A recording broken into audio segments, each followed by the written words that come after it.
So we've been talking about the photosynthesis. We've been talking about the light-dependent reaction and the light-independent reaction. But the light-dependent reaction is actually something very important you have to know. So the light-dependent reaction,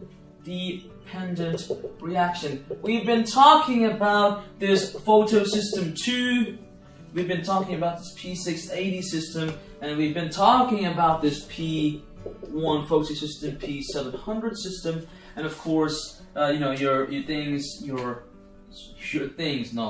the electron, the chlorophyll A gets excited, and it goes here, and it gets excited again, and so on and so on. It gets picked up by NADP plus, gets reduced to NADPH. This right here is referred to as something called non-cyclic phosphorylation. Non-cyclic phosphorylation. Very important. You have to be able to distinguish the difference between non-cyclic and cyclic phosphorylation. Take note, non-cyclic phosphorylation uses both photosystem 2 and photosystem 1 to generate ATP and to generate NADPH. This is how ideally, evolutionarily speaking, we've developed such a system to nicely go ahead and reduce the carbon dioxide molecule into glucose. This is called the non-cyclic photophosphorylation. But now what happens? What happens if we don't have enough ATP? What happens if we don't have enough energy? We need to generate a lot of ATP.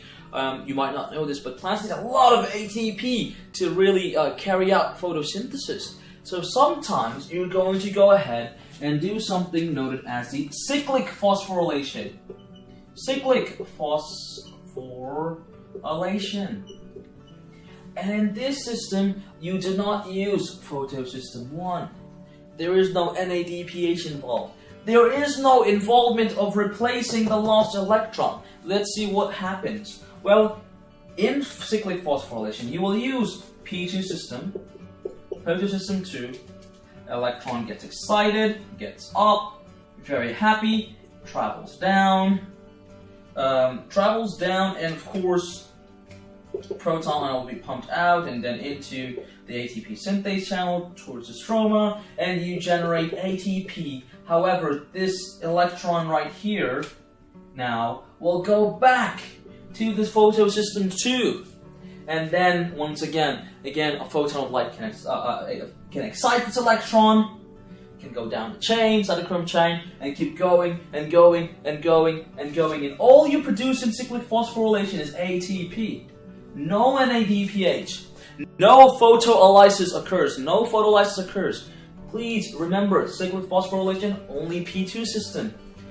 Non-cyclic phosphorylation is both P2 and P1. Understand that. That might be a multiple choice question or even a short answer question on your AP examination. This is very important, very easy to distinguish. That's all you have to know.